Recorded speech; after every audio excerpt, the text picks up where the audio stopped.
بسم الله الرحمن الرحيم لو أنزلنا هذا القرآن على جبل لرأيته خاشعا متصدعا من خشية الله لو أنزلنا هذا القرآن على جبل لرأيته خاشعا متصدعا من خشية الله لو أنزلنا هذا القرآن على جبل لرأيته خاشعا متصدعا من خشية الله وتلك الأمثال نضربها للناس لعلهم يتفكرون. الحمد لله والصلاة والسلام على رسول الله وعلى آله وصحبه ومن والاه. السلام عليكم ورحمة الله. برزان خوشحالم لوانەی شەشەم لەوانەکانی تەفسیری قورئانی پیرۆز بێمەوە خزمەتتان بە مەبەستی ڕەزامەندی خوای گەورە و هیوادارم ئێوەی ئازیز سوودی لێوەربگرن. بەڕێزان لە سوورەتی الفاتحة هاتنا خزمت بسم الله الرحمن الرحيم باسمان لبسم الله کرد. الرحمن الرحيم دوو ناوی پیرۆزن لە ناوەکانی خوای گەورە سبحانه وتعالى کە هەردووچیان لە الرحمەوە هاتیە لە ڕەحمەتی خوای گەورەوە هاتیە سبحانه وتعالى. دیار وەکو زانایان دەفەرمون هەر ناوێک لە ناوەکانی پیرۆزی خوای گەورە ناوە و هەروها صیفەتیشی لێ وەردەگیرێ، بەڵام هەر صیفەتێک لە صیفەتەکانی خوای گەورە کە بە صیفەت هاتێ لە قورئان یاخود لە سونەی پێغەمبەر صلی الله عليه وسلم شەرط نییە ئەو صیفەتە ناوی لێ وەربگیرێ، بەڵام هەر ناوێک هەم ناوە و هەم صیفەتیشە والله ئەعلم. ئیتر الرحمن الرحیم دوو ناون لە ناو پیرۆزەکانی خوای گەورە سبحانه وتعالى صیفەتی الرحمەشیان لێ وەردەگیرێ، ئەو زاتەی کەوا ڕەحمەت و بەزەیی هەیە، ڕەحمەت و بەزەیی. ئیتر هەردووچیان باس لە ڕەحمەت خوای گەورە دەکەن. دیارە جیاوازیش لە نێوان ئەو دوو ناوە پیرۆزەی کەوا هەردووچیان باس لە ڕەحمەتی خوای گەورە دەکا. الرحمن لەسەر وەزنی فەعلانە، فەعلان کەواتە بە مانای ئەوەی دێ کە شتێک کەسێک وەصف دەکرێت لەسەر وەزنی فەعلان، وەکو لە بۆ نمونە عەطشان، جوعان، سەکران. ئیتر ئەو سیغەیە کەسێک وەصفی پێ دەکرێتن بۆی کەوا ممتەلئ عەطشا، ممتەلئ جوعا، ممتەلئ سکرا، کەواتە کەسێک کەوا دەڵێ عەطشان واتە پڕ لە تێنیاتی، پڕ لە تێنیاتی، پڕ لە برسێتی. ئیتر ولله المثل الأعلى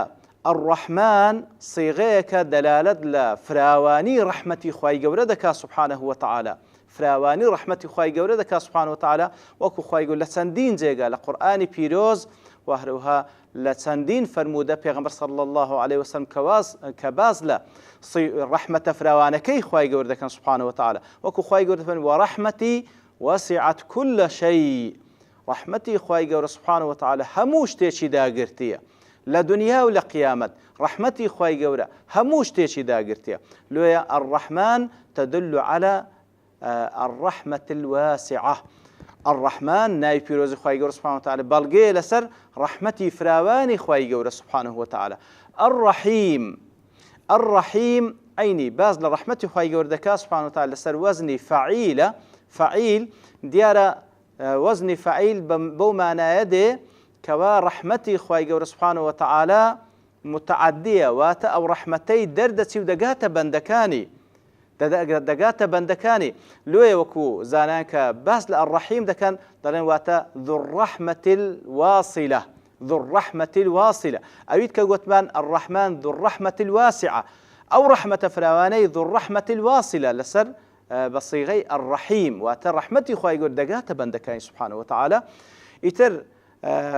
فرق لبيني الرحمن الرحيم بو شوية أويان رحمتي واسع أويان رحمتي واصل. وهروها الرحمن برحمانيتي خوي جور سبحانه وتعالى رحمتكي هر هموش تيجرتي توا حتى كافرج لدنيا دا لنا الرحمانيتي خوي جور زي قايدة بتو سبحانه وتعالى.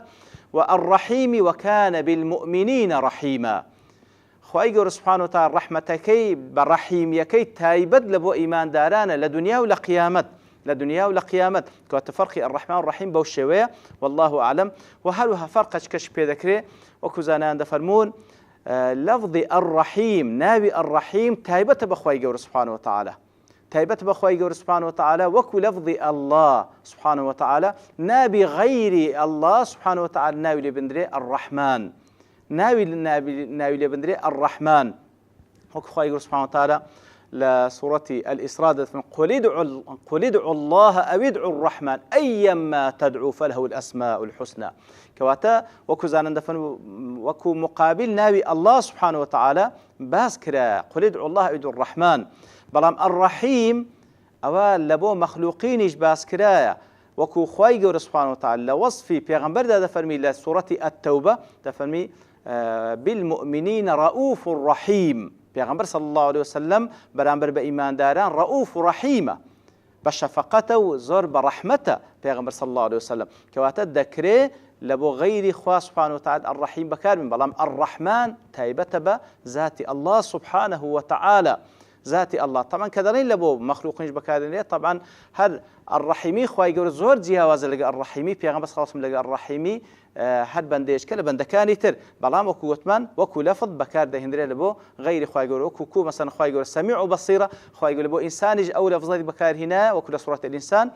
فجعلناه سميعا بصيرا كواتا بلام الرحمن لبو غير الله سبحانه وتعالى بكار ناهندريتن بكار ناهندري لو يدري لتاريخ بشرية كسيك وكو مسيلمة كاتك ناوي لخونا أبو رحمن اليمامة رحمن اليمامة خواي قورة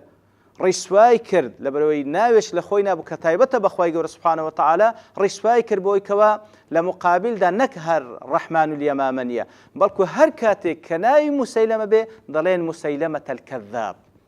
كذابي بيوانوسا لبروي دروي كرد لسر خواه سبحانه وتعالى وادعاي بيغمبرياتيش كرد دروي كرد حتى بوشوه برو الرشي قراوة حضور خواي قورة سبحانه وتعالى وكجرا بهر حال بسم الله الرحمن الرحيم يعني كاتكواتو هر كارك الدس بيدكي بسم الله الرحمن الرحيم لسرتادا تن متفائلي كوا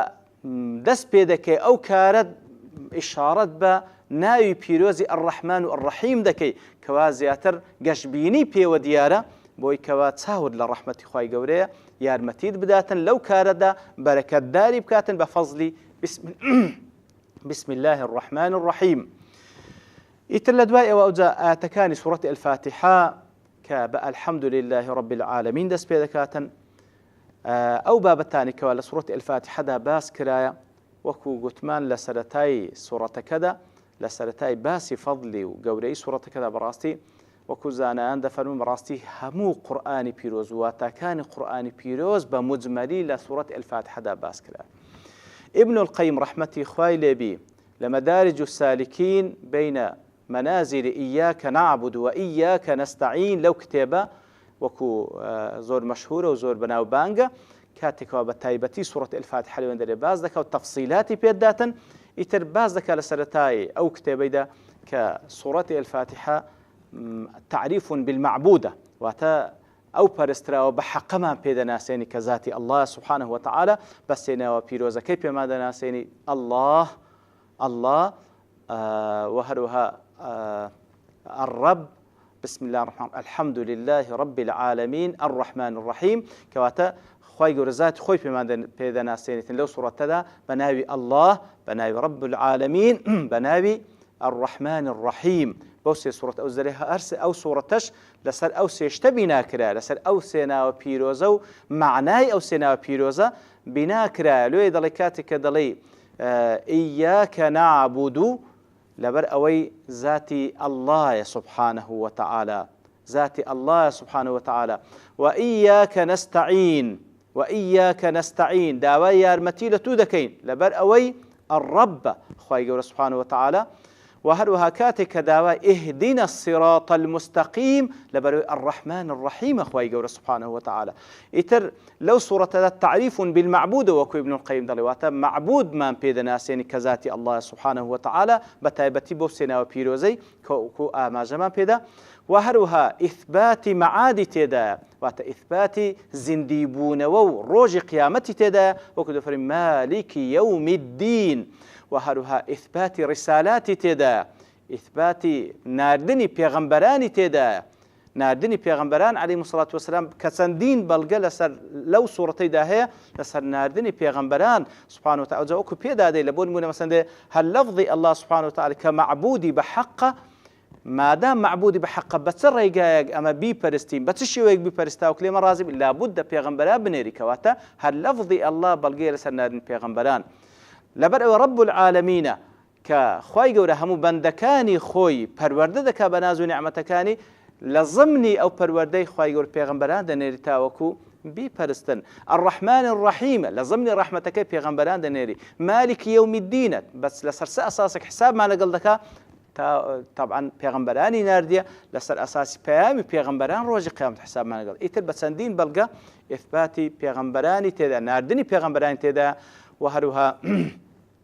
ئەو سوورەتە پیرۆزە وەزیفەی بەندە لە بۆ چه هاتیە و وەزیفەی چیە لە وجودەی و هەروە ئیقتدا بە چێ بکە سەلەفی چێبی ئیتر لەو سوورەتەدا هەموو ئەو شتانی تێدا کە پشتوانی خوای گەورە دەچینە خزمەت ئاەتەکانی بە ورتر باسی دەکەین لە سەرەتادا الحەمد لله رب العالمین واتە حەمد و سەنا بە هەموو شێوازەکانی تەنها و تەنها لە بۆ ذاتی ئەڵڵا سوبحانەهو وتەعالە کە پەروەردگاری هەموو جیهانیانە کە پەروەردگاری هەموو جیهانیانە ئەوجا الحەمد حەمد وەکو زانایان وەصفی دەکەن دەفەرمون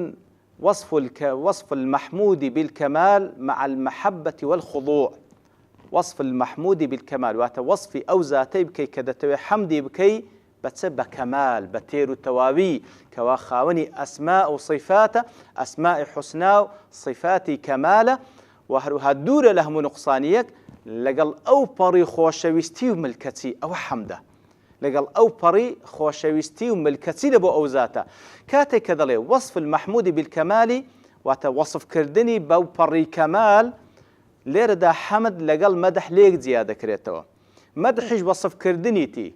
بەڵام حەمد وەصفکردنیتی و مەدحکردنیتی بەڵام مع المەحەبەة والکەمال دەی لەبەرەوەی ئەتو کاتێکەوە با بڵێن مەدحی کەسێک دەکەی لەوانەیە خۆشت ناوێ ملکەتیش نی لە بۆی بەس مەسلحەتێکت لەگەڵی هەیە لۆی مەدحی دەکەی بەڵام کاتێکەوە حەمدی دەکرێت طبعا تەنها لەو وجودەی هەر هەموو لەو وجودەی بەگشتی لە سەرەتای خەڵقەوە هەتاکو ئێستا زاتێکەوە حەمد کراب تەنها ئەڵڵا سوبحانەهو وتەعالە یعنی ئەو لەفزەش لە بۆ غەیری خوا بەکار نەهێنایە سوبحانەهو وتەعالە ئیتر دەفەرمی فەرقی بەینی حەمد و مەدح ئەوەیە مەدح لەوانەیە کەسێک مەدحی کەسێک بکە بەڵام خۆشی ناوێ ملکەتیش نە لە بۆی بەڵام ئیشێک پێ بەڵام حەمد ئیلا دەبی وەصفی ئەو زاتە بکەی بۆ پەڕی کەمال لەگەڵ ئەو پەڕی خۆشەویستی لەگەڵ ئەو پەڕی ملکەتی و هەروها جیاوازی لە نێوان حەمد و شکر هەیە حەمد و شکر جیاوازی لە نێوانیان هەیە لەوەی کەوە شکرکردن لەسەر ئەوەیە کەوا کاتێک کە ناز و نیعمەتێکی ئەو زاتە پێت بگا ناز و نیعمەتێکی ئەو زاتە پێت بگاتن ئەوە شکری دەکەی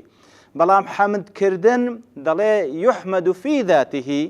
وعلى إنعامه حەمدی دەکرێت لەسەر ئەوەی کەوا ذاتی ئەو ئەڵڵایە سوبحانەهو وتەعالە ئەو زاتە في ذاته يحمد لبروي خاوني أسماء وصفاتي أو تويكوا حمدي بكري بيش أوي نعمتك بيد بخشي وهروا باش أوي كوا نعمتش بيد بخشي هر حمدي دكي كواتا لو حالتي حمد لشكر عامترة حمد لشكر عامترة بلام لروية چي ديكا دالي حمد تنها بزمانة بلام شكر بدلا بزمانة بكردوشة يعملوا آل داود شكرا لولاني أو زارة شكر عامتر الحمد باشا كدلي الحمد لله أو ألف لام الحمد لله وكزانا للاستغراق وتهمو شيوازكاني حمد سنة لبوزات الله سبحانه وتعالى همو شيوازكاني حمد سنة لبوزات خوا سبحانه وتعالى الحمد لله واتبهمو شيوازكاني حمد يا ربي خوا حمد سنة دكين الحمد لله لا مكي سرتاي لفظ جلالة دفرم لبو استحقاق اختصاصه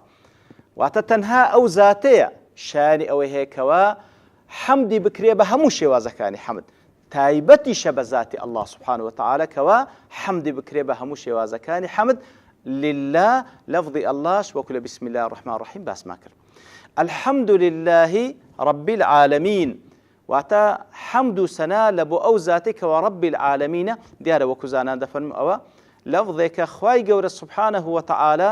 بەخۆی حەمد و سەنای خۆی دەکا فێریشمان دەکا بابن فێرمان دەکا فەرمانمان پێ دەکا کەوا بەو شێوەی حەمد و سەنای بکەین لەبەرەوەی ئێمە وەکو بەڕاستی زانان دەفەرمون ئێمە نازانین بە سیغەی حەمد و سەنای خوای بکەین کەوا مستحق بی بەخوا ئیتر ئەوەش وەکو فەزل و ڕەحمەتێکە خوای گەورە بە ئێمەی بەخشیە کەوا ئەوەی لە هەموو مستەوایاتەکانە ئەوەی عالیمە ئەوەی عوامە ئەوەی جاهیلە بە هەموو مستەوایاتەکان خۆمە مادام مسلمانە بڵێ الحەمد لله رب العالمین کەوا جامعترین سیغەکانی حەمد و سەنای خوای گەورەیە هەموو شێوازەکان لە خۆی دەگریتەوە واتە بەڕاستی ئەوەش حەمد و سەنای دەوێت لەسەر خوای گەورە فێری کردینە بۆ شێوەی حەمد و سەنای خوای گەورە بکەین الحەمد لله